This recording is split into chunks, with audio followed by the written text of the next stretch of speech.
BRB UK. Worse teeth, better accents.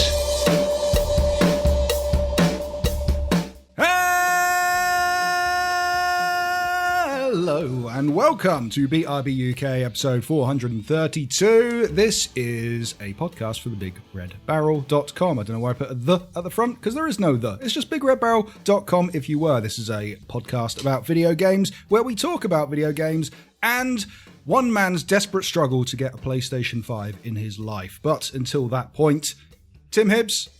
Hello. I always forget how much louder the start of the podcast is with you here. It catches me by surprise every time. It's like Dan 10 years ago. And more South England. Yeah.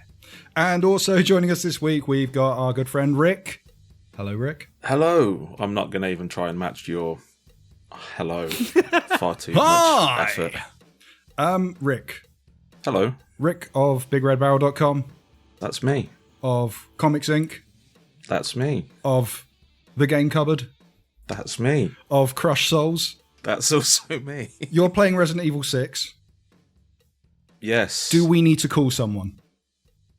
No. Who is doing this to you? I'm actually enjoying it. Is it Mr. Gabbs? Is he doing this to you? Yeah. Does he have you making prisoner? him do it. I'm making Mr. Gabbs play it. That's he didn't want to, but I was like, come on, dude, just do it for the meme. And he was like, no. But he folded. I remember Resident Evil 6 was one I had on the 360, which I only picked up because it was like a super cheap Black Friday sale type thing. Got our good friend Neil to play, and I don't think he spoke to me for about a week because it was so utterly droll. He really didn't like it. Whenever anyone ever mentions Resident Evil 6, I can't not think of the blowjob draft. Yep. Mm-hmm. Didn't they slightly alter that? Anyone that doesn't know that, the logo of the 6 particularly looks like a giraffe giving itself a blowjob. Or it did, and then it was altered. Was it? I think so. I remember reading that.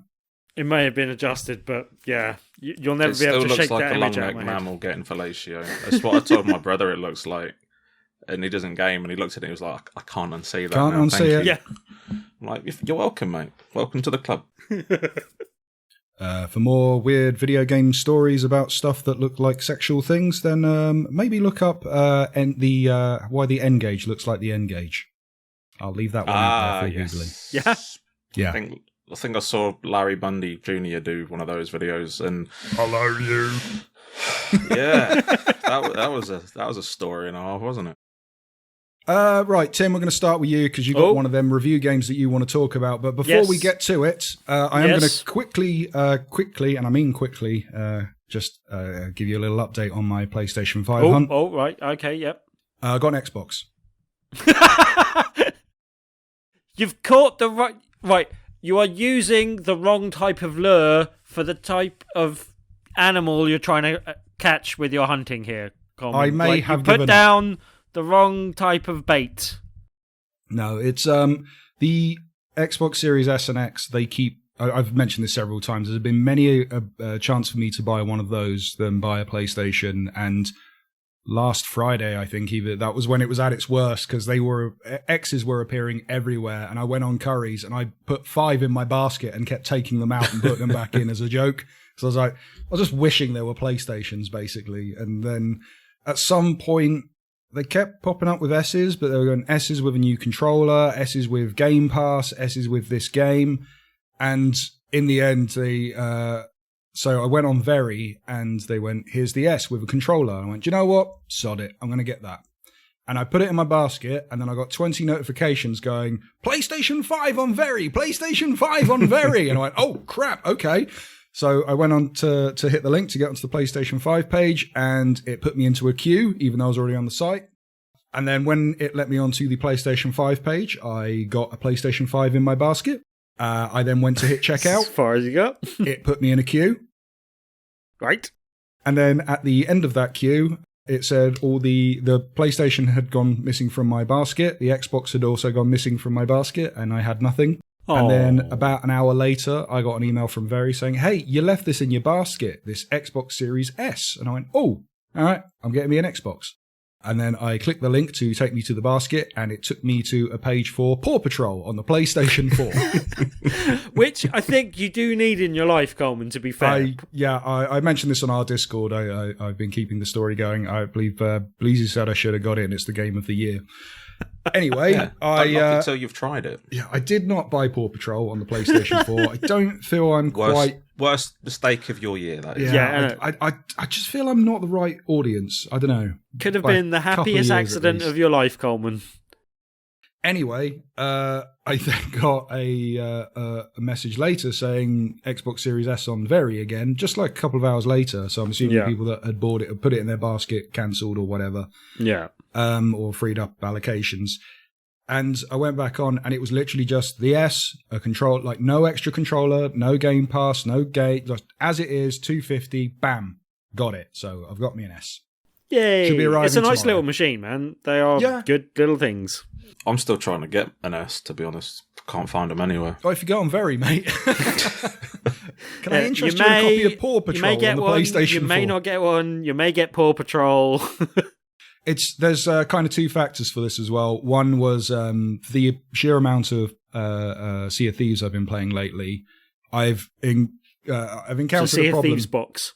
Whenever there's a particularly violent storm in Sea of Thieves, my computer does not like it. So I thought, well, that's rushed the decision to go get a new Xbox. The other thing is I just bought an upgrade for my girlfriend's phone, and they threw in one of those ultimate gamer packages with it. So I get a Roku. No, is it a Roku? No, it's a Kishi controller for the phone. And she also gets 12 months of Game Pass, and she wants neither of those things. So she gets the phone, I get the 12 months of Game Pass and the Kishi and new Xbox to put Game Pass on. Happy man. Nice. Yeah. Okay. But yeah, there's things going on at the moment. Curry's doing a lottery system to try and avoid the whole scalping thing. Basically what we made fun of PlayStation for doing in America at the very start of the pre-orders. That's what Curry's are going to do now, and I welcome it. So I put my name in. I threw my hat in the ring. I did it like within 2 minutes of it being put up on the website, and then I found out it's completely random. So I have no idea if I'll get one or not. We'll see. I may get a PlayStation as well, but for now I'm an Xbot through and through. I'm on the green side, baby. Yeah. Well, me and Bill Gates. We've been like playing that. ours since November, ain't we, Tim? Yeah. It's been all right. Singing. Oh, you virtues. PlayStation shill fanboys. Yeah. Oh, that console's so ugly and big and dumb. But to be fair, I've got both. I mean, it does look big and dumb. I still hate how it looks. I put a speaker in front of it so I don't have to look at it. It's not a pretty thing, I don't think. It looks like it was designed by that dickhead that made the gherkin in London, doesn't it? You can see it next to it in the skyline. Yeah, like it looks like it belongs in a flyby in a new Star Trek film. They're going through a city. There it is, the new Sony headquarters. Yeah, somewhere on Corsican. That's where this design belongs, basically. But it belongs in the bin. Yes, also that. Yeah, I don't think it's a very pretty machine, having had it in no.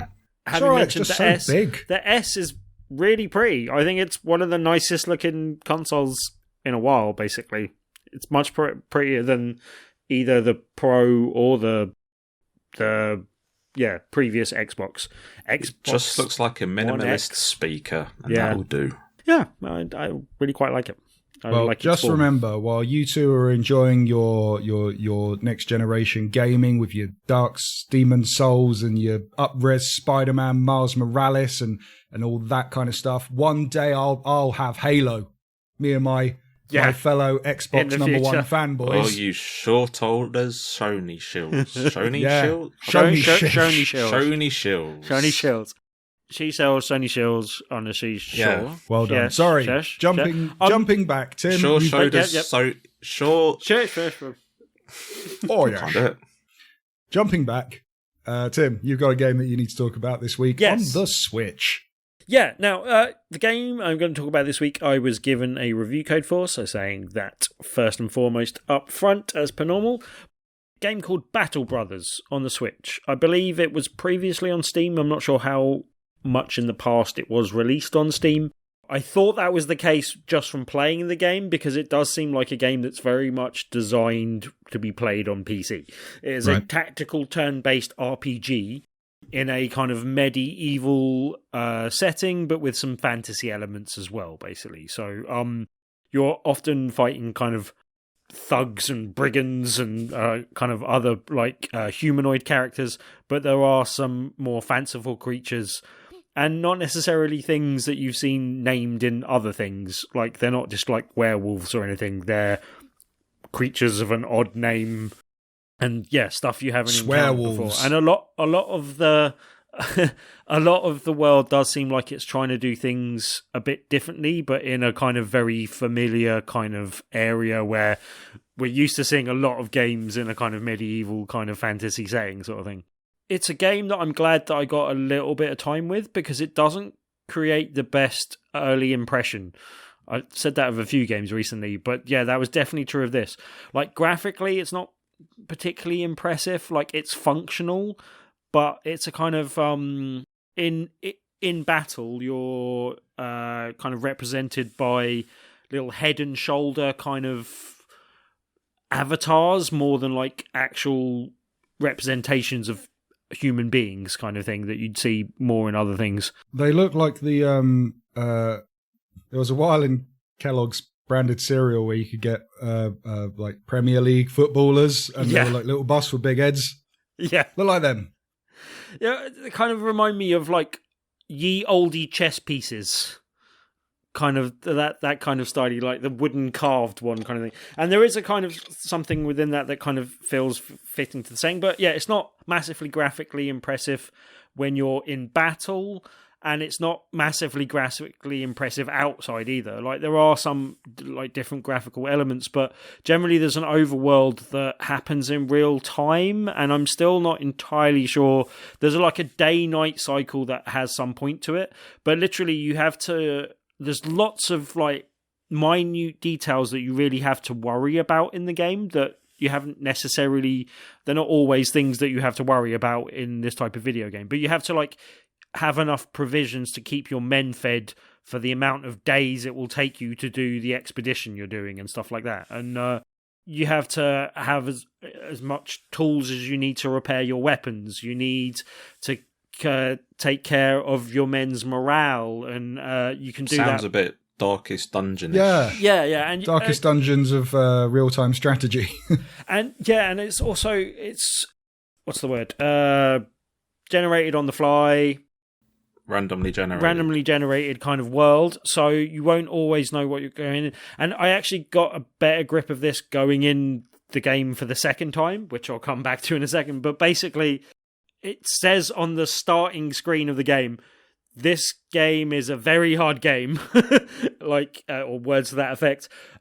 Even like people that have played tactical RPGs before should put this in beginner and play as all the base settings and kind of have as much money as possible, kind of thing. Like, they give you hints on that on the starting screen. So yeah, engaging novice mode for previous listeners and knowing what's going on with that. But yeah, definitely recommended in the case of going that way. And even then, there's a lot to get to grips with, and as I said, it doesn't create the best first impression, partly because the tutorial really doesn't teach you or may even mention a lot of the elements of the game that you need to be worried about and stuff like that. I mentioned the men's morale and stuff. Like, you can do that by like raising their morale by buying a round of drinks in a tavern in a town you come into. But not every town has a tavern. And if you arrive at night, the tavern might be closed.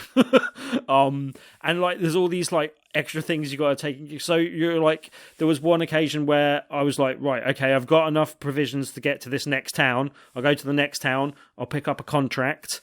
And that's your best way of like earning money in the game and stuff like that. And you pick up a contract and you can negotiate for the contract, and you can say, no, I want a bit more money for this, or no, I want to be paid up front. And that'll annoy some people, or sometimes you'll get a bit more money and stuff like that. And so, yeah, you can go through that.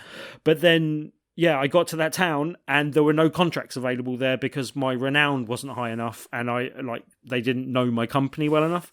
So I kind of left myself short-handed. I had no more money, no more stuff to sell in town, and then couldn't kind of move on from there, and had to rush back to the previous town where I was and then pick up a contract that I didn't really want to do. And like, so yeah, there's all these kind of like decisions that you have to be making on the fly and kind of making the best of the situation. You also have like there's a lot of detail in terms of, like, as I said, the men's morale, but also in terms of their injuries and stuff as well. So if you come out of a battle where you've had like deep wounds inflicted, they might have a crushed windpipe and all this sort of stuff. Ooh. And it'll tell you the amount of time the amount of days it will take for that injury to heal. And if you've got enough men, you can put some into reserve and then just leave the other men in the fighting line. But sometimes you won't have enough men to do that with early on, because you start with like 3 people and then have to hire other people as you come to the village.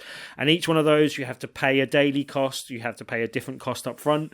The ones that are cheaper are like worse soldiers in most cases, like not always, but and you have to kind of read into the backgrounds of like why they're there and why they're trying to get money. It will literally tell you that this person will probably steal money from you, kind of thing, or this person is a useless person, why would we hire him? Or and then they've got like hidden traits that you only get to know once you've hired them and stuff like that. And yeah, there's a lot going on in the game.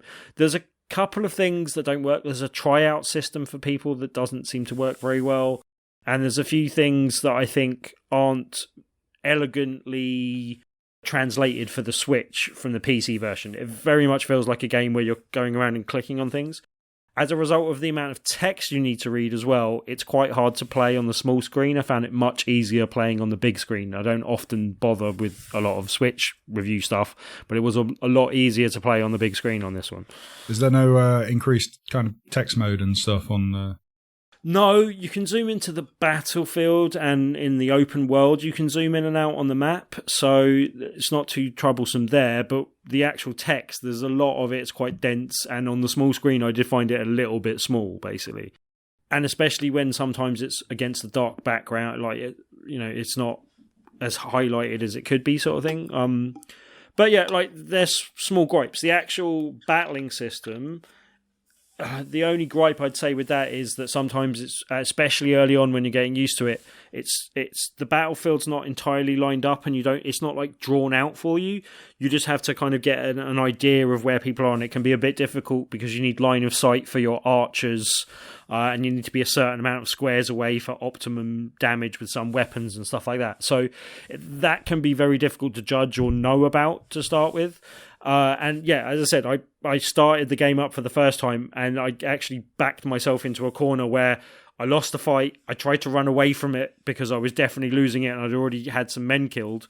But then I got to the point where I couldn't do the contract that I'd taken up because like it was too hard and I died trying, almost, kind of thing, and most of my people died.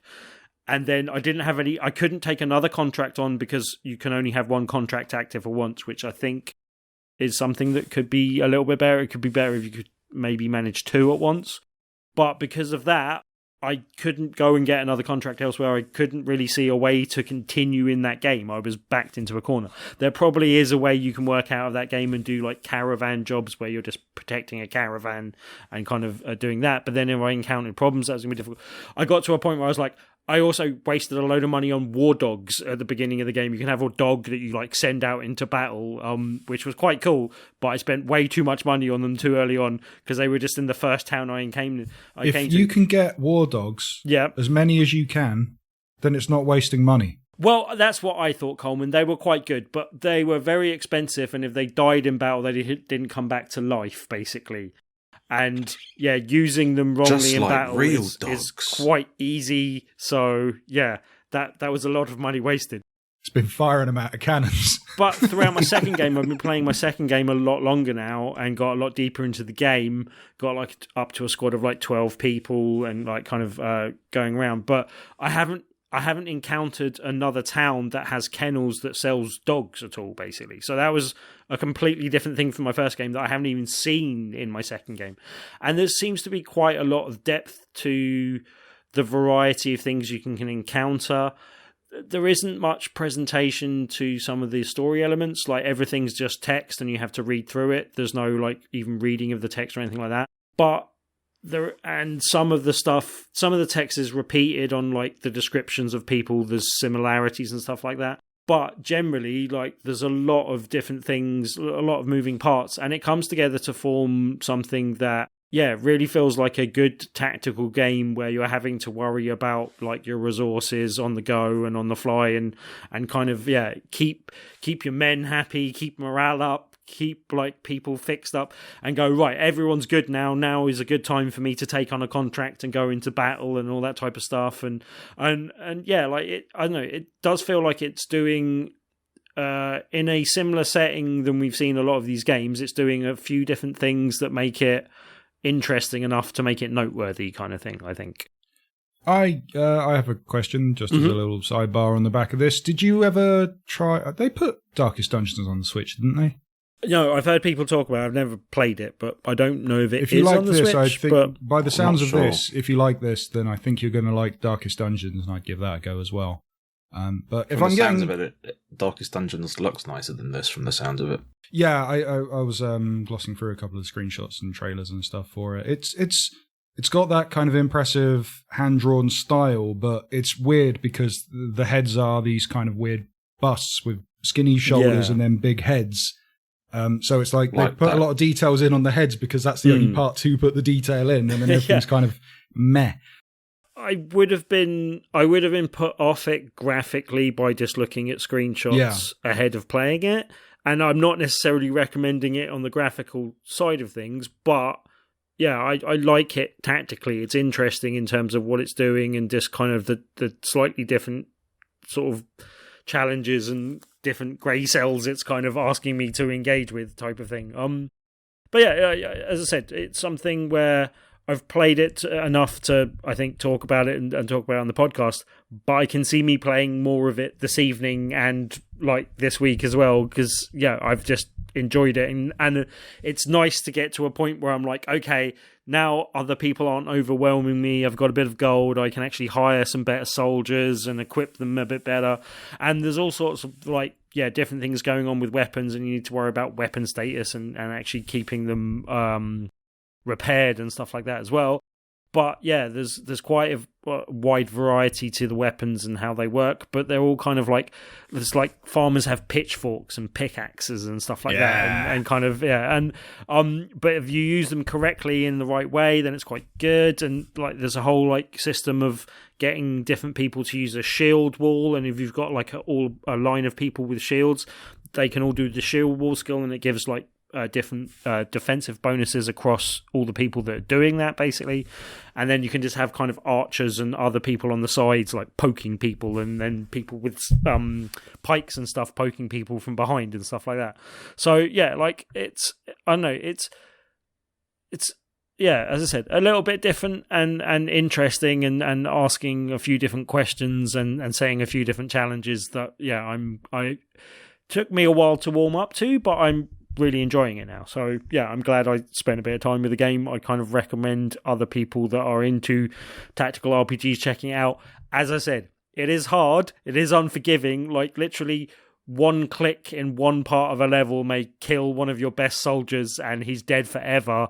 And there was one thing where I just did a caravan run. I was just protecting a caravan as it went, but it was like a 3-day journey, which is quite long in the game, and I had a bit of money, but by the time I got to the end of the journey, even though I was being paid 1,000 coins at the end of it, I ran out of money on the way, and 2 men like left my party just because I wasn't paying them, basically.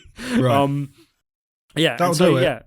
Yeah. Not paying soldiers is a quick way to lose them. But also, if you don't feed them, they get quite annoyed as well. So, yeah. I can imagine. Just like real soldiers. Just like real soldiers. You can take my money, but if you take my butties away, mate, I am out the door. But yeah, as I said, it's one that I'm glad that I spent a bit of time with, and maybe worth other people doing so as well. So Battle Brothers on the Switch or on Steam. I'm not sure how much it is. It's $22.99 on Switch. It's $22.99 on Switch. There's currently a 15% discount, so you can get it for $19.54 until the 18th of this month. Yeah, and that's the other thing as well. It's a big world. There's quite a lot of game, and it being randomly generated means that the next time you go in, it will be not completely different, but there's enough there to it feel like a different world again, just with the same rules, kind of thing. So yeah, I'm recommending in terms of the game that you get and the amount of game that you get for that money. I think that's not a bad price. I'd seen that it was $30 on Steam, basically, but wasn't sure how much it was on Switch. But yeah, I think there's set different bundles as well. Like you can get it with all the DLC and stuff included, or you can get all the DLC separate and stuff. So this is for the base game. Yeah. But yeah, this is Battle Brothers, a turn-based tactical RPG with a procedurally generated world, sometimes dogs, and Tim seems to like it. Yeah. Recommend. Right, Rick. Going from RPG to JRPGs, and I get to do that all to use JRPG joke. Ys 9, do I need to play the other 8? No. Okay. No, each one's a self-contained story. I don't know why I'm still doing this. I don't know. Each one's a self-contained story. Dan lives on in spirit. Dan lives on in spirit with that voice. But yeah, like it takes place after 8, obviously, but 8 takes place somewhere in the middle of the timeline, and 4 comes after 8. It's all messed up, so it doesn't really matter which one you play it as.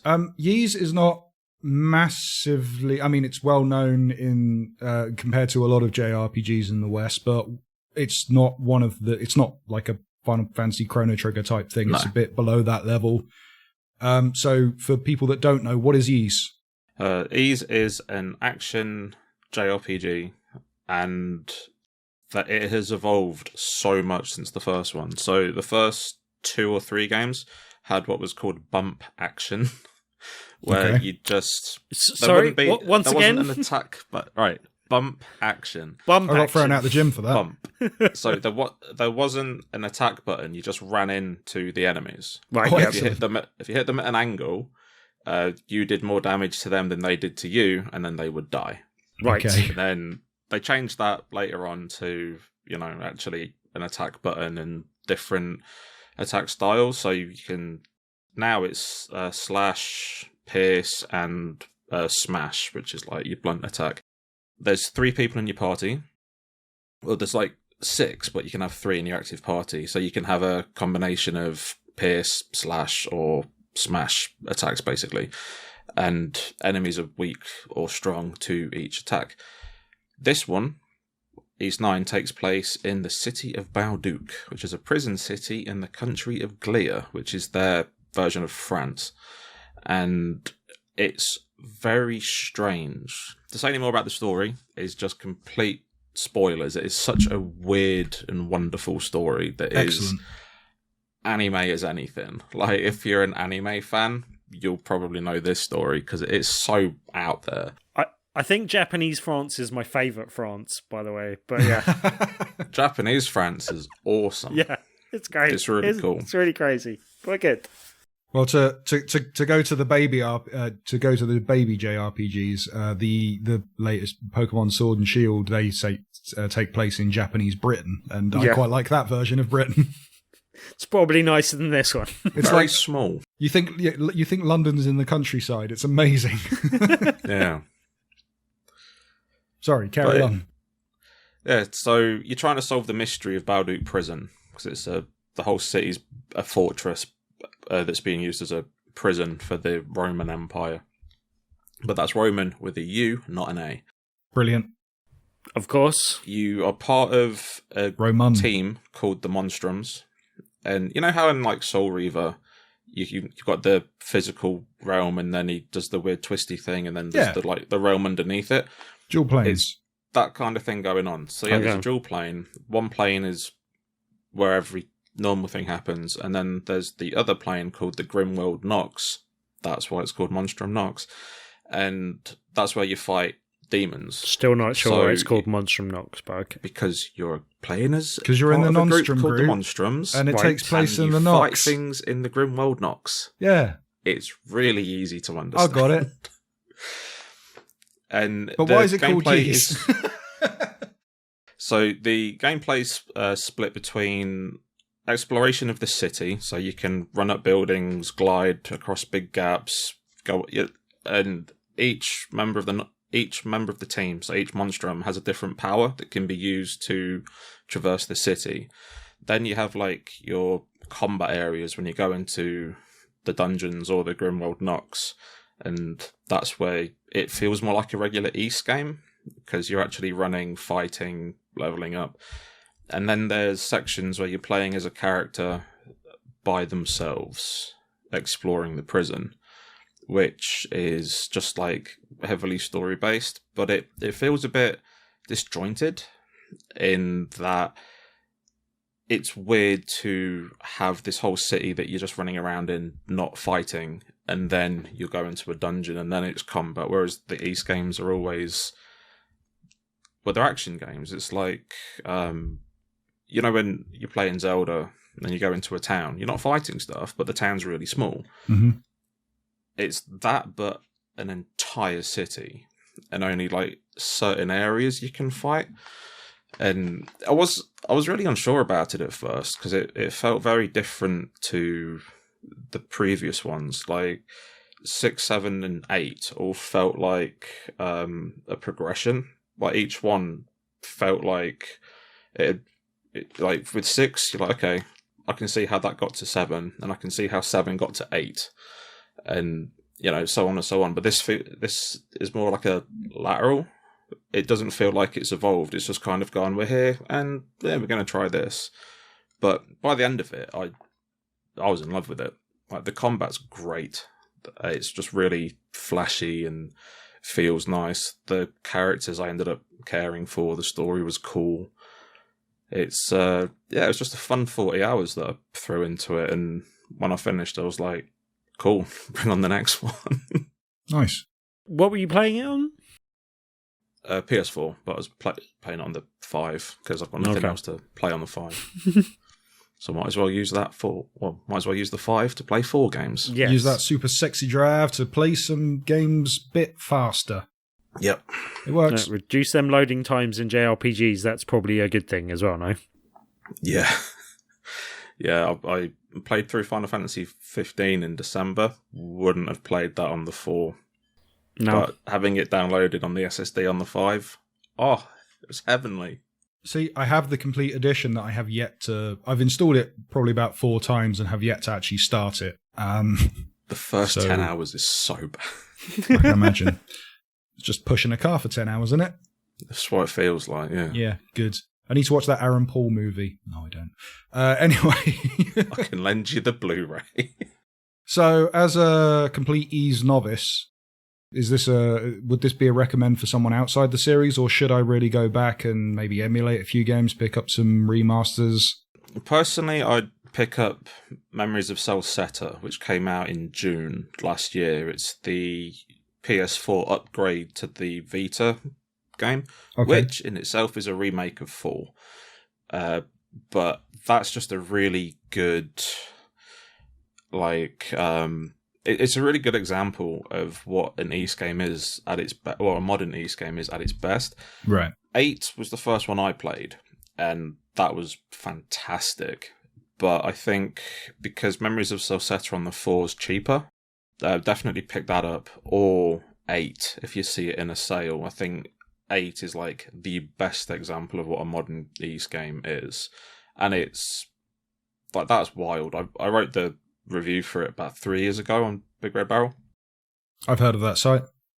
Yeah, it's a pretty decent website, and I love that one. So I was comparing 9 to that, and I'm like, there's a lot of things that work really well in 8 that don't work so well in this, and the story of 8's brilliant as well.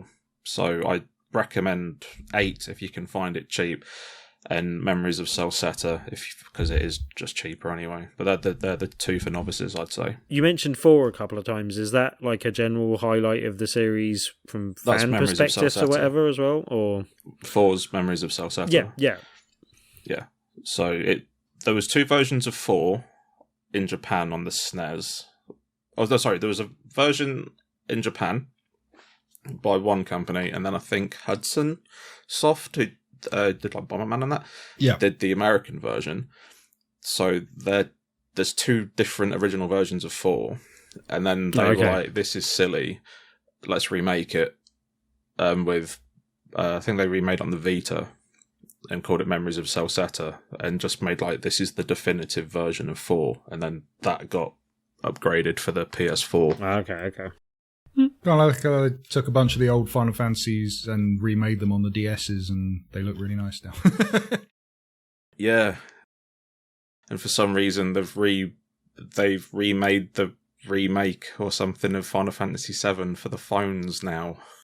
I weirdly like that idea. I love the graphics on it. I think it looks great. If it was just 7 but looked like that, I'd be really happy. Well, I know, because I know you're a fan of the remake as well, but the idea of taking the story of the remake, but also Dirge of Cerberus, Crisis Core, not Spirits Within, what was that? Advent Children, like, and then just mixing all the stories as one and going, right, we've got a full story, Kingdom Hearts nonsense, and it's on phones episodically. Like, okay, I might. I'm going to look at it, definitely. Also, Battle Royale. I don't think I'm going to be looking at the Battle Royale, though. That was the funniest thing, though. What crack are they smoking over there? Battle Royales are quite popular in Japan, but also mobile phones are really popular in Japan, and gaming on mobile phones are really... That's kind of why the focus has shifted on PlayStation to be more in line with America than Japan lately, because the Japanese market is more about mobile phone gaming, whereas we're more about console gaming and dedicated handheld for consoles and all that kind of stuff. We like power. They like, but you've got to be on some you've got to be on some substance to go. What do people think of when they think of Final Fantasy VII? I know, battle royales. Well, that was the weirdest thing. They went, "There's a Final Fantasy battle royale coming." I went, "Yeah, that makes sense." Went, on phones. All right, yeah, in Japan that makes sense, and it's a Final Fantasy VII battle royale. What? How does that work? And it contains characters from different games. That takes place 30 years before 7, but features characters from... Fine. All right, why not? Have fun with that. I don't think I'll be doing the Battle Royale, but the 7 on phones, this is all right. I mean, you just look at things like when we were playing Angry Birds in the UK... for 69p, Square Enix were also putting out full JRPGs for 15 quid on the iPhone. So it just goes to show you the kind of how the Japanese market progressed on mobile phone gaming compared to us. Those Chaos Rings games look amazing. Probably not now, but they did at the time. Anyway. Right, those are all the games that we have been playing. I've just been playing Avengers. No one wants to hear about that. I think I've got 3 trophies left to get a platinum. Ooh. And my Iron Man is now full spec. So when you're ready, Tim, when you're finally going to actually jump in and play some Avengers, people are playing. You see that game for people?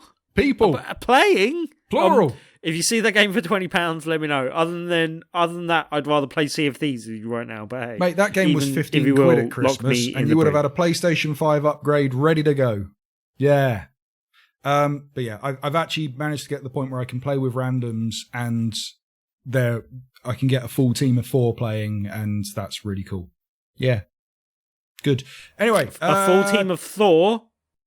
No, you can't do that. You have to pick separate Avengers. Can't ban Tim. He's the one I'm trying to get to play the damn game. Tim's banned.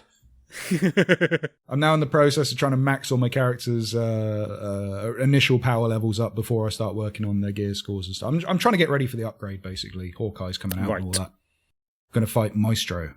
Because everyone's excited about Hawkeye. No, I'm excited about Maestro. Hawkeye just happens to be part of the package. Good. Yeah. Although I was excited about MODOK, and then they completely wimped him out in this game, and now I'm a little bit worried about using Maestro as a main bad guy. So, hey. Yeah. Anyway, these are the topics that we've got to be talking about here on the podcast. There is a Bethesda live stream going on at this moment. Currently, I have seen no headlines. Gits. Yeah, bad timing again. Why is it always on a Thursday? I'll be glancing my eye over that back and forth just to see if there's anything of note for us to talk about. I've got no more games for PlayStation. Stuff. When are they going to announce games that? ever. No more games for you. Makes sense. But the first one. Anyway. So there's kind of been a scandal that has been dubbed as EA Gate this week that has been kind of kicking off online. Initially, this was brought to our attention by there was a Twitter account called Arcade FUT, F-U-T, FIFA Ultimate Team.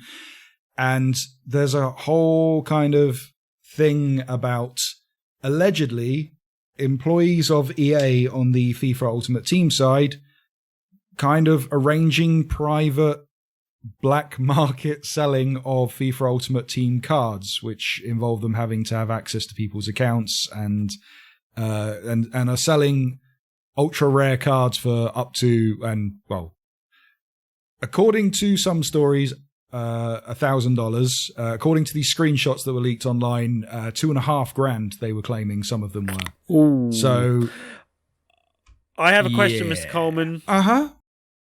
Do you think Panini had to put up with this shit?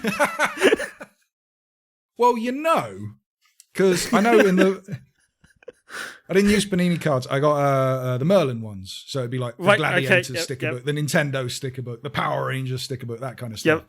And it always said in the back, you're missing some cards. You can phone up this line and just order them directly, and they'll kind of put a markup price on the missing stickers for your book. And I always thought about that because any book that I think I got into 3 books really hardcore to trying to complete, and there were always between 3 to 5 stickers missing that I could never get. And I remember with the Power Rangers one when I was a kid, my dad literally went out and bought a box of the stickers, and we still couldn't get those last stickers. See, I remember doing like World Cup Italia 90 at school. So you wouldn't have done football ones. Football ones was really difficult. But I remember one of the first sticker albums I ever had was an ET sticker book. So that's going back a while. And mine was Nintendo. That I had completed. Like, that was complete. But that may be because they hadn't learned how to stick a book, like, rare, how to make things rarer and stuff like that. But yeah. I think getting back to the EA thing, this is the problem with making things rare and valuable, that there will be temptation for people to sell these high-priced things that they have access to, basically. Yeah. I mean, I'm not saying they should. I'm just saying the temptation is there. Well, I remember a while ago, EA, the WWE, they tried doing a similar thing, but they did physical trading cards. I can't remember what it was called. They gave us a bunch of free samples at loading one time, and then you gave me a bunch of them. And I opened it. I was like, oh, great. I got a chair on a card. Shiny chair. It seemed really shiny, crap. shiny. Then they made a digital version of that. And then there was this weird black market of WWE digital game trading cards going around. So I remember hearing about that on Giant Bomb or something. But the thing is, this stuff happens. I could, off the top of my head, I could name at least 10 experiences of being at shows where people have gone, oh, do you want to get in on this beta? Well, you're meant to pre-order, but I'll give you a code and just don't tell anyone. That kind of stuff. I won't name names. I won't name companies. It's fine. Don't worry. They probably don't work there anymore. Maybe I'm making it all up. It never happened. Anyway, this stuff happens. However, those are quite innocent where they go, yeah, you should pre-order a 60 quid game, but I'll give you a code for a weekend trial on a beta that really should be given away for free. Compared to, give me $2,500 for a 1,000 to $2,500 on a virtual football card. And this is madness. And when you look at kind of these lengths that people are going to, there is that real big argument once again for, hey, maybe FIFA Ultimate Team is a catalyst to gambling in young children. Yep. Just putting that in their head. And this kind of, and I'd argue in some cases, the old football sticker cards and books and all that kind of stuff are a similar thing to a lesser degree. But it's not great. EA have recognized this, so it's not just a thing that's going around on Twitter and it's a bunch of screenshots and it's, no one's looking into it. EA, they put out a statement saying that they are aware of the allegations and they've started an investigation to try and figure out what the hell's going on here. But craziness. It's, I mean, I played FIFA because it was on EA Pass. I forget what EA Play. I played FIFA for 10 hours because of that. I have no desire to jump into microtransaction football card game. No, I don't quite get why it is. Right, I can kind of see the appeal. I can kind of see why people get into it, but I don't know. I just wouldn't put myself in harm's way there, basically. I mean, I don't want to ever look at it because then I might get into it and end up spending money on it. But I just worry about a lot of people. And it seems to be that, EA have very much geared their business model and hung their hat on the fact because FIFA Ultimate Team makes them so much money. It's going to be a hard hole to fill if the government ever does get round to actually making laws and tightening up on this sort of stuff so that there's at least some checks and balances to this type of stuff. But it just shows that, this system is open to abuse from other areas as well.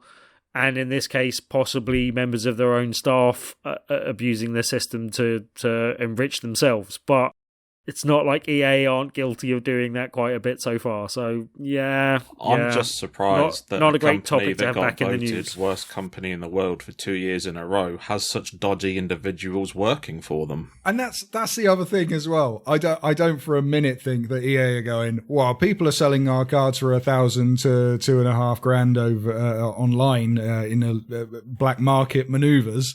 I think it's more that they've gone, hold on, we're not making any money out of this. They're making money out of this. Give us the money. I think that's what's happening completely. Yeah. I don't trust big publishers these days. I'm completely not. against loot boxes. Yeah. Stuff that you got to pay for. Anything like that has that you can put like a monetary value on it that goes into like 4 figures for a digital card. It's like, this is getting silly. Like even like when Pokemon cards sell for like hundreds of thousands, I think it's because I'm poor.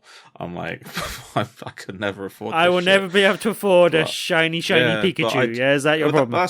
That's the thing. Like, it's bad that it's happening, but at the same time, if people are like forking out all this money for it, I'm like, this is silly, but it's never going to stop because people will continue to pay for it. Well, it's getting worse. The whole thing where the I forget what the term is, but where they're putting the codes on digital content now. You can sell tweets now. It's madness. NFT stuff and all that nonsense. But all that. Anywho, that's EA. I'm sure. But I was just going to say, it's not like EA haven't heard that gamers are screaming this at them. They've just stuck their fingers in the ears when it comes to FIFA and are not really listening because it makes them too much money and they can't afford to stop this income for their shareholders. Well, that was allegedly one of the things that when Amy Hennig was she left Naughty Dog and went to EA to go head up this new Star Wars game. Apparently one of the first kind of presentations of the games behind closed doors was met with well, how are you going to monetize this? Well, we're not. It's a single player. It's like, have you seen Uncharted? It's kind of like Uncharted. Well, FIFA made this much money on microtransactions alone. So, allegedly. But, hey-ho. Yeah. Anyway, I don't want to dwell on this one too much, but developers are now putting out games on the PlayStation 5. They have the option to add Denuvo, which is an anti-cheat system to their games. The kind of controversial opinion on this is that when it's used in PC games, a lot of people either boycott the game or they complain about it because Denuvo has been linked to being an intrusive piece of software on your computer, performance issues, just a needless piece of software, and in a lot of cases it actually encourages trying to break the cheating system rather than trying to stop cheating. Putting it on the PS5, I don't think it's such a big issue because one, hacking games and stuff, like if you play GTA Online, the amount of hackers that go on there and ruin the game for everyone, it gets silly sometimes. And you see it in other titles as well on the PlayStation, especially if they've had the option to play something on the PS3 and then move their progress over to the PS4. I can assume that's the same as the PS4 to the PS5 is very open. So using an anti-cheat system is fine with me. And also, I've been reading up on this a bit. Denuvo, I think, already exists on the PS4 in a very light system on quite a few games. So I don't think it's going to affect the consoles too much. But still, don't stick that on PC games because they get really angry with that.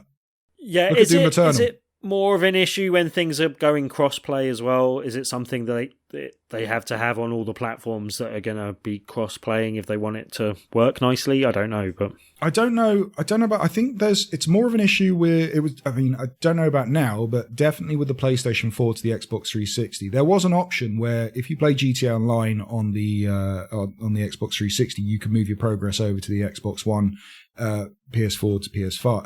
PS3 to PS4. But then when the PC version came out, you could move your save over to the PC. Then they stopped that because people would hack their saves and then move them over to different consoles. Move it across, right. So if you hacked a PS4 or an Xbox 360, then you could just move that save over to the newer console and then you've got a flying character with infinite ammo and money and can explode everything around you and stuff. Yeah. So I could see that being an issue with especially because PS4 stuff can now go to PS5. Yeah, Xbox One stuff can go to Xbox Series X and S. So, yeah, I don't see it as being as intrusive as the PC version of Denuvo. And anti-cheat measures are really needed because they do ruin a lot of games. Lastly, in the headlines, we don't usually put announcements of video games in the lineup over the last 10 shows or so. I've been trying to kind of streamline things, but this one looked too good to not mention. But this one was too exciting. Yeah. Yeah, as kids of the 80s and the 90s, Teenage Mutant Ninja Turtles is a big part of our life. And particularly in my life, was the Teenage Mutant Ninja Turtles arcade machine game. And this is a game that looks very much in the same ilk. It's Teenage Mutant Ninja Turtles Shredder's Revenge that's been announced for PC and consoles.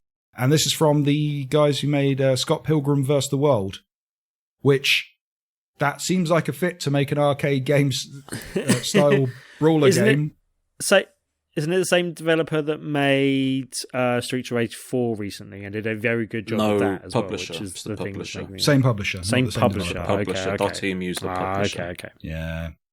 But this one, but yeah, this one kind of takes some beats from, like I said, the arcade machine. Is it the Hyperstone heist, the Power Stone? Whatever, I forget the flipping console game names. I had an Amiga, so. But yes, this looks brilliant. It is done in the same kind of pixel style.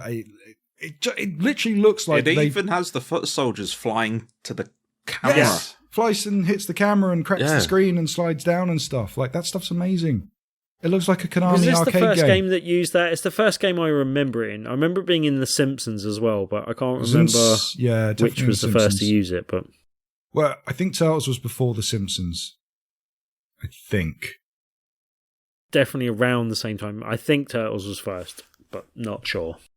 But yeah, I am very excited for this one. I don't know about you guys. I'm assuming we should play this. Yes. Cautiously optimistic, because Ninja Turtles games haven't been good for a very long time. I think it said in your notes as well, like a couple of the people that made this one made the 2007 movie tie-in for Ubisoft as well. So we've got good pedigree from the Scott Pilgrim people, but then you've also got the other Ubisoft games which aren't great. I have an argument for this in favour of them, is because if you look at the Scott Pilgrim game, which was made within a year, it was a very quick turnaround on that game. And it did have its faults when it first launched, and they patched a lot of those out, and now it's pretty much a perfect game in the unless you play it online. Unless you play it online. I'm sure they'll fix all that as well, because fingers crossed. They fix stuff. But you look at the state of the Scott Pilgrim game, which was made to be a game in vein of the Turtles arcade machine, of Streets of Rage, of River Simpsons, River City Ransom. All of that stuff. It was basically River City Ransom. It was all that stuff mixed together. And when you look at the Turtles movie tie-in game, I think, wasn't that also like a Microsoft arcade game? Xbox Live Arcade. They were trying to do it like Prince of Persia, with wall running and combat and jumping and swinging and that's stuff. A totally different style of game, because it was that third person but cheaply made movie tie-in game done in a quick and they've also, I think it was Ubisoft as well, who did the was it the Turtles in Time remake that you cannot get anymore because it was so bad that it got taken off the store. And so I was saying, like, I'm cautiously optimistic. I want it to be good. Yeah. Like, you guys know me. I love Ninja Turtles. I really want this to be good. But You're the only one of the three of us that has a tattoo of the Teenage Mutant Ninja Turtles. So I think that qualifies you as the biggest fan of the Turtles, I think. Yeah. And, like, I really want it to be good. I really do. Because it'd be an amazing game to sit and play with friends. But, again, the only Turtles game that I want, and if I can riff for a minute. In fact, I might save this for a little bit later on for a little extra bit. But yeah, like, I have ideas of what I want out of a Turtles game, and this is cool. But I'm gonna wait until it's actually like playable to get excited about it. Because fair enough. I've been burnt before on pizza. I want them to steal a leaf out of the Simpsons book, and I don't understand why more games don't do this as well, though. But they should have tag team moves that depend on the two characters you're playing as. I thought you were going to say be rubbish for the last 20 years, but All right. But yeah, the your original idea. Simpsons arcade game did that, and that was really good. And it just meant that it was different when you were playing through as different characters. Yeah. They did And I that think in the that adds X-Men a lot to the style of game, as well, basically. didn't they? Like Yeah, Colossus could and- throw Wolverine and stuff. Yeah, and it makes a big difference. Because they released those. I mean, we spoke. They were all. Were they? Was X-Men Capcom or was that also Konami? I think that was Konami. X-Men was Konami. Yeah. Okay. So those are 3 arcade Konami games that they re-released all on the 360, and I got Turtles and Simpsons, and then the next month I went to get X-Men, and they deplatformed it. So they completely took it down. And I've not seen it anywhere since. So I might either have to fire up MAME to play that game. But now I'm thinking, because I think all I really want to do is just play the Turtles arcade machine game, which I can do. It's on my 360. But I'm thinking, are there any ROM hacks where people have messed around with the arcade game to make a new game? And could I just boot that up on MAME to get a new... Because that's all I basically want is just the arcade game again. I hope someone's done that, but made it into Street Sharks. And the other thing as well is when something like this comes about, which looks so much like an older game, it does bring this potential to go, oh, well, we'll just take that old game. We've got the files knocking about. Let's just shine them up a bit and stick them out online. So there is potential to see Hyperstone Heist and the arcade machine or arcade game, reappear on modern day platforms. So I'm happy for all that as well. Re-released Ninja Turtles on the NES. You cowards. Just checking in on the Bethesda stream that's going on at the moment. There was an announcement, is that there's going to be 20 iconic Bethesda games added to Game Pass, and that will be, for the most part, I think apart from about 3 or 4 of them, they're all going to be PC, console, and cloud stream as well. I won't list them all because that is a lot of games, but you can look them up online. Tim's excited because he might actually play... I've completely forgotten what you said. Dishonored, finally. I'm excited because I might play Fallout 76, even though I know it's already on Game Pass, but it won't install on my flipping PC, and my connection doesn't seem decent enough to play it on cloud, so I'm going to play it on my new Xbox. And finally I can play that game, and then I will... start commenting whether I think it's rubbish or not. I've been waiting specifically for this. Have either of you two played Dishonored or Dishonored 2? And can I just start with the second one? Do you know what? I played them both in preview. I've never actually played the proper games outright. Yeah, I played the first one in preview and wasn't impressed, so... I lived with the guy who played the first one constantly to get the platinum, and I just got sick of the sight of it. So I've not played it. I have the second one on... PS4. I've not played it yet. I'm gonna pull my head out my ass at some point and play it. Don't recommend keeping your head in your arse until then. But yeah, it's warm. Have you been outside? It's horrible. There's this guy called Kev who's been on the show a lot, and he seems to like Dishonored and like the expansion for Dishonored, and then the playing Dishonored 2. And he seems to recommend it a lot, so I would say ask Kev. I will ask Kev. Good. Also, I want to check 1 second.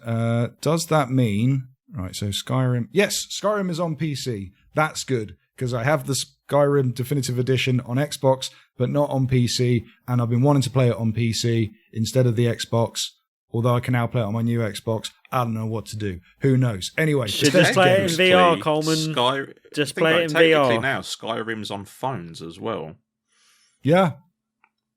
They did it. And not that crappy... Crazy bastards did it. Not that crappy Elder Scrolls phone swipe game that's also going to be on VR somehow. You can actually play Skyrim on your phone now. Skyrim on your phone. Finally. It has been done. That's just what anyway.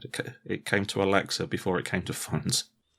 That's all the news we've got time for this week. But before we get out of here, we've got some comments from the community. And if you want to give some comments, if you want to give us some feedback, if you want to let us ask us some random questions, it could be about video games if you fancy, or maybe you've got a game that you really want to suggest that we have a look at, go do so on our Discord, which is you can find a link to on BigRedBarel.com. Also, we've got a comment section there where this episode is. You can find us on Facebook and Twitter, Big Red Barrel, and also YouTube, Big Red Barrel TV. Any of those, perfectly viable. I check them all out before the show, and we have a little look to see. Like, these people have sent us some stuff over on Discord. Pete Linzel, he has asked us, well, I'll read this verbatim. It says, lads, proud to say I've got my first ever platinum on PS5. Ooh. Actually, it's my first ever platinum in any game. And so what if it's in Astro's Playroom? And it really has made me feel awful proud. I love Astro's Playroom. I want to platinum that when I get my PS5 and not have to keep sneaking tries on my girlfriends. It really has made me feel awful proud seeing that shiny blue and white trophy. So that got me thinking, what top achievement in gaming are you most proud of? Dan did answer on Discord because he wasn't on the show, and he did just say that he got to tell someone to eat his dust on TV. Hey. That is the wrong button. Hey. There you go. No, that's the same button. My name's Daniel. I'm 14 years old. I burnt Chrissy up in the first round, and the rest of you are going to be left eating my dust. There you go. So Dan got to tell. We will literally never let him forget that. So yeah, that's good. That's Dan's gaming achievement. I will throw mine in because I bet Tim didn't read this beforehand. I got the platinum for the Day of the Tentacle remaster, which I'm particularly proud of because I played the entirety of the Day of the Tentacle in queues at EGX Rest. And I platinumed the game in queues at EGX Rest. And part of that game, there is a portion of that game where you can find the original Maniac Mansion, and you have to play through that game to get one of the trophies to get the platinum in the full game. So you have to play 2 games. So thanks to good old playing on the Vita, I managed to platinum that game. And it's one of my childhood. Big fan of Day of the Tentacle. It's one of my childhood favourites. So that was quite fun. I think my first platinum, if I'm correct, my first platinum was Terminator Resistance or whatever it was last year on the PS4. Game is so good. Salvation. And Resistance. Was it so Salvation? good. No, Was it's it Resistance. No, it's It's Resistance. Terminator Resistance. Yeah. Oh, the new I one. was right the Because first I went out right. and bought it after seeing it at yours, and then I was like, and I sat there and platted it in like one session. I was like, this game's amazing. It's like the ultimate fan-made game, basically. Is that really your first platinum? I think that was my first platinum, and I think my second one was... Why am I'm spacing on the name of the game, but the shark game from last year that I really liked as well. Maneater. Maneater, yes. We're available on PS5 now. It's been... Starring Nelly But Furtado. One of those twos would be my best platinum, I think. I think that's the only 2 platinums I have. But proudest achievement in a game, I'll give a slightly reverse answer to this as well. My proudest achievement is an achievement I never got. Because right at the beginning of achievements on a game called Amped 3 on the Xbox, would it have been original Xbox or Xbox 360? I think it was 360. Yeah, basically I needed to get the last 5 points to get the full 1,000 gamer score. All I had to do was go into the course creator. I couldn't be bothered to create courses. I was like, I'm not going to do that. I'm just not going to do it because it's something I don't want to do, and I'm not going to get you to get me something that I don't want to do just for the sake of doing it.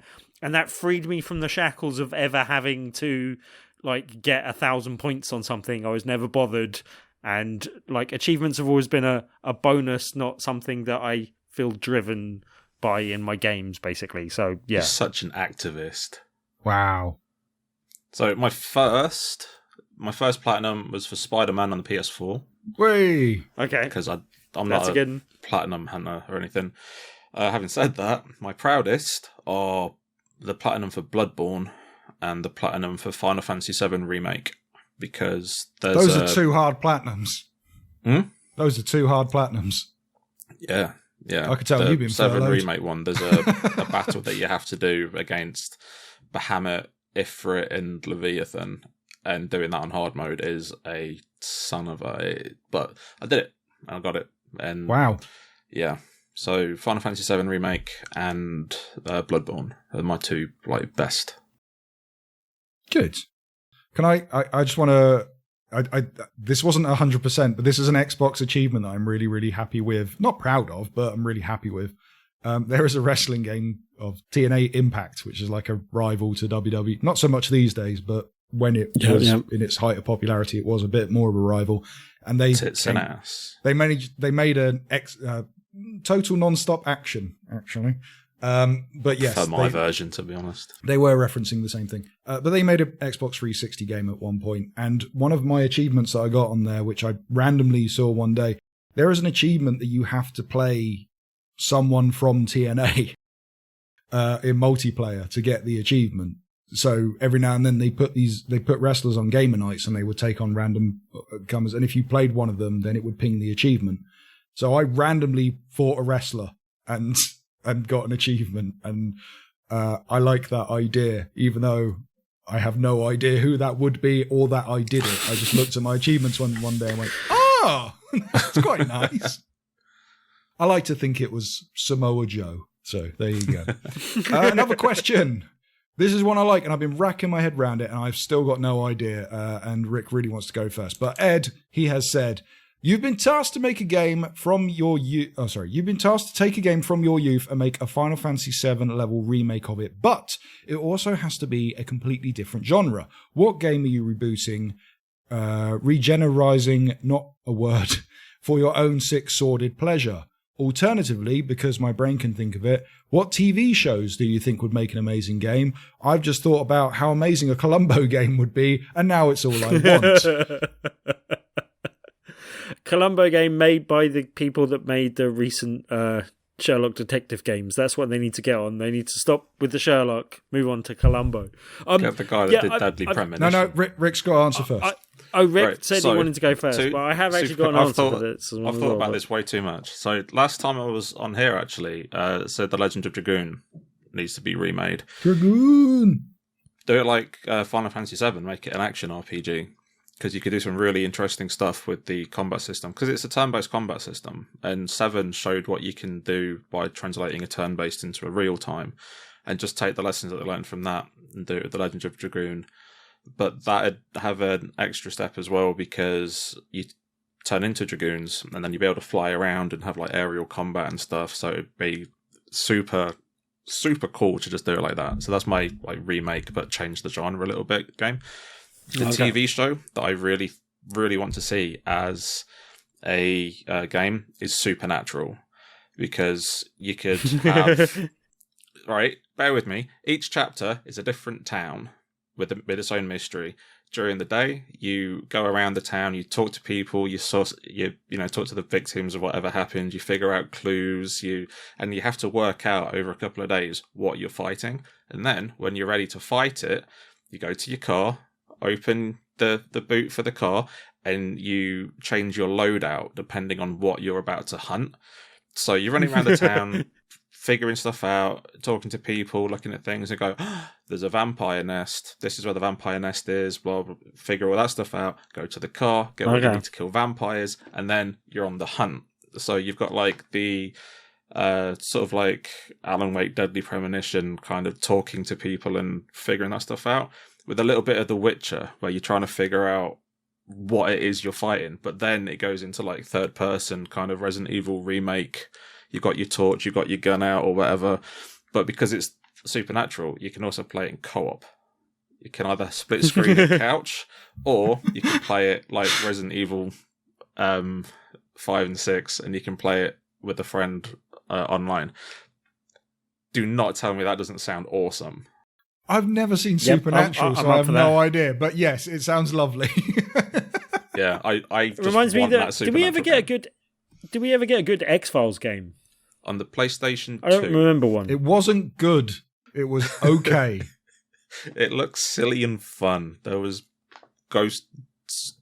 alien zombie men in it. There was a Lost game on the Xbox 360 that I heard was a decent 100% or platinum if you got a free PS3 version. I've got the Tim, 24 game on PS2 for some reason. I don't know why I know this. There's a weird fact for you. In the 24 game on PS2, one of the enemies is a face scan of Chris Moyles, the radio DJ. Don't know why I know that, but I know that. So there I'm glad that you do know that, because now I'm glad that I know that. But I think it's like, it's Chris Moyles back when 24 was on TV, so it's quite a fat-headed Chris Moyle stuck on like a fit body On a baby's Russian man. body. Tim. Yeah, well, my answer to the question in general as well, the first part of the question in terms of what game I would like to see remade, and having played it recently, I'd like a full remake of Turrican. Ooh. Maybe as a third-person action game, like, I think that could work, and have it in a 3D environment possibly, like with powers that emanate out from him in all directions rather than, in the sort of directions that kind of go that way, possibly. I don't know exactly how you do it, but yeah, that would be interesting to see, possibly. If that's not enough of a different kind of genre, then just make it a turn-based card battler, because, I like that. Sometimes I think I'd like a remake, some kind of new version of Turrican, like bring it into the new age. But then I remember that before Streets of Rage 4, I remember the third-person attempt of a Streets of Rage spin-off. I remember, what was it, Final Fight? I can't remember. It's the Final Fight one. Yeah, the Final Fight game. I remember the horrific Golden Axe game, and then I think, no, leave my childhood as it was. Apparently it's Maximo fine. was quite good, though. Is that the one that was Ghouls and Ghosts in 3D? I never tried that one. Was that And Xbox One? No, first Xbox. Yeah. They did. I think they did Rygar as well in 3D, didn't they? Just whipping a yo-yo around your head. Right. I'm going to kind of ape off the back of yours a little bit, Rick, for a game remade as a new game. And again, it's off kind of the question as well. A Final Fantasy VII level remake. I literally want a Final Fantasy VII remake version of the entirety of the Breath of Fire series. That would be... Oh, that would be so good. I know, right? That would be so good. Especially the dragon transformations. And Yeah, that's what I'm thinking. The other thing is, in Breath of Fire 3, I think it is, like one of your team parties literally looks like Bowser in a dress, and I want to see what that looks like, 3D rendered. So there you go. Realistic details of Final Fantasy VII Remake. But also, I would like literally take those game stories and make them into the new... Don't Kingdom Hearts it. Just leave it as it is. It Breath works. of Fire 4 would be so good with that, like, especially if they did it with like action, because even though it's turn-based, just that style of game and those characters and how quick those battles are, they would blend so well to real time. Oh, mate, I wish I thought of that. Just one more little answer on the TV shows thing, because it was going to be my original answer before I was thinking about X-Files, because Rick got me thinking about that. But did you see the TV series on Netflix, Lock and Key? Yes. No. So based on the comic. Okay. Yeah. I think that could make a good, interesting game as well, just the whole premise of that and everything. That could be... Yeah. I don't have an idea for game. I've been thinking about this for a while now, but I don't have an idea for TV to game, because all the ideas I have, there's been attempted in some form and it hasn't worked.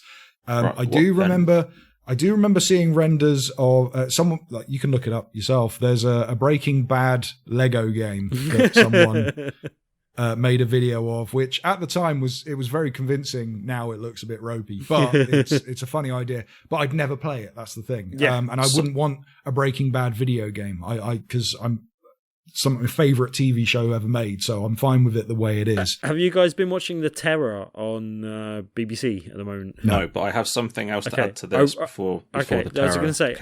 All right. Yep. Go on then. So it's going back to the Ninja Turtles, what we were talking about earlier. Yeah. And the Turtles game that I want is simply just a 4-player dungeon crawler, like Marvel Ultimate Alliance. Okay. But with the Turtles, Casey Jones, and all their other mates as the selectable team. And just make it an action RPG dungeon crawler, like the Marvel games, like Diablo.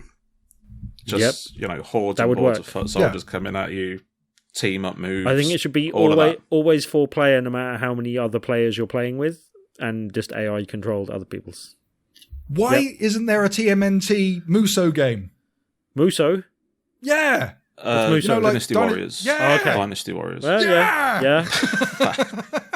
There you go. There's yours. With the whole Foot Clans and everything. Yeah. Okay. That'd be insane. I was going to say, I don't know if you guys have been watching The Terror. I ended up binging it with Flatmate and stuff on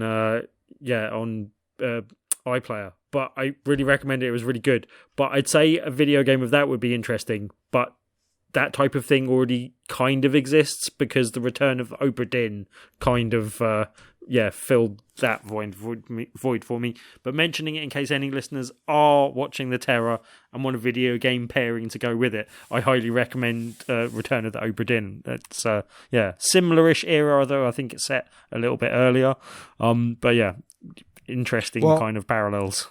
On that chain of thought, then, make a Ted Lasso video game, because I just watched all that. I don't know what you do with it. Just do something. Why are you watching Ted Lasso? Like, it's really good. You liked it, even as a non-football fan? I've just started watching it. I watched the first episode and I like the setup so far. So. I watched the whole thing in one day. I loved it. Okay. Anyway, I don't have an idea for a TV show to a video game, but I do have an idea for a video game to a TV show. I would really like a Secret of Monkey Island TV show in some format. Of course. That would be Should've awesome. guessed that. Animated, maybe stick it on Netflix. They do that with everything. I also Just tell have an them idea to make for an anime. Like they do that for anything. Yeah, just suggest it to them and they'll make it for you, Coleman. That's how Netflix works these days. I did have a current TMNT idea that you might like, Rick, if you might appreciate. The style of Arkham Asylum, specifically Asylum, not City. New York. Last Ronin. Oh, Last Ronin. Oh, okay. You know the current Last Ronin comic? Yep. Ooh, yes. Yeah. I think that would I don't know how... Have you read it all? Are you currently reading? I know the story. I've not read all of it, but yeah. I know the story. But yeah, I think that is perfect for an Arkham-style game. Ooh. Yeah, Anyway. definitely. That is all the time we have this week for things that we have been talking about video games and a little bit of TV at the end. That rarely happens. Cheers for your input, guys. Like I said, get in contact with us on BigRedBarel.com, on Discord, Facebook, Twitter, and YouTube. And we could be having a lengthy chat about it at the end of the show. Or at the start of the show. Depends if we're feeling crazy or not. Rick, thank you for jumping on in our hour of need and giving us a hand again while Dan's off. Thank you for having me again. Finding the cure for COVID. You're a fine replacement, Dan. Yeah. That's the nicest thing you've ever said to me. It isn't, but okay. Game Cupboard and Crush Souls on YouTube. On Game Cupboard, you're currently doing Resident Evil 6. On Crush Souls, it's Outward and Ashen. How's Ashen? Yes. Very good. Very good. Is it a YouTuber reviewing products on a brown sofa? As I think that game is. Fourth Ashens joke that I've had from people. I've never watched Ashens. Oh, no. So people keep going, like Ashens. I'm like, your joke's lost on me. But well done for trying. It's a good joke like 10 years ago. I was going to say, just before we sail away, just to remind listeners about the Geek Out for Gosh campaign and the fact that we mentioned Sea of Thieves earlier. They are still selling the Sails of Hope, which you can buy in the game for £4.99, of which almost all the proceeds go to Great Ormond Street and help raise some money for them. It's a really good cause. You can either support someone streaming or buy the content in game. There's lots of people streaming with the game content. It's a funny game to watch streaming, so it might be a good thing to dive in and watch someone else play Sea of Thieves. Even if you can't be bothered to play the game and buy the sales yourself, you could give a donation to someone else that is doing so, or just buy the sales to play in game. We had some fun with Sea of Thieves last week. I would like to play some more of that this week if we have time. But let me get my Xbox set up and then we'll do it. When your S arrives, we'll have to do so. And it's very good for the S as well. I think it works really well with it. At Geek Out for Gosh on Twitter and I believe Facebook, and check out the Geek Out for Gosh information on Gosh's website as well. Mm-hmm. And then a quick Sea of Thieves update from me as well. Already, I bought a parrot. You bought Parrot? Oh, Parrot! He's red and he's called Little Red. Is a parrot better than a war dog? Well, I also just found out if you get a monkey, you can put the monkey in the cannon and fire it. And now I kind of want the monkey instead of the parrot. You can't put the parrot in a cannon. No, but you have to real world. The parrot buy these isn't canon. Things. I don't know. I've not tried to put the parrot in the Karen. I'll get back to you. Parrot in the Karen. Yeah. Do not put the parrot in the Karen. Do not. Word, Christopher. Bloody Karens absorbing our parrots. we're talking about anymore. That's probably a good reason to get out of here. So for this episode of BRB UK, episode 304, oh my god, where are we? Episode 432, I have been Coleman. I might have been Tim. And I'm probably Rick. Probably are. We'll see you next week for 433. Yes, that sounds right. That's how numbers work. That is I don't how think there's numbers as work. many question marks as you may have been sort of. I'm Ron Burgundy. There might be a half episode. Who knows? There's not. But anyway, until next time, dear listeners, a goodbye.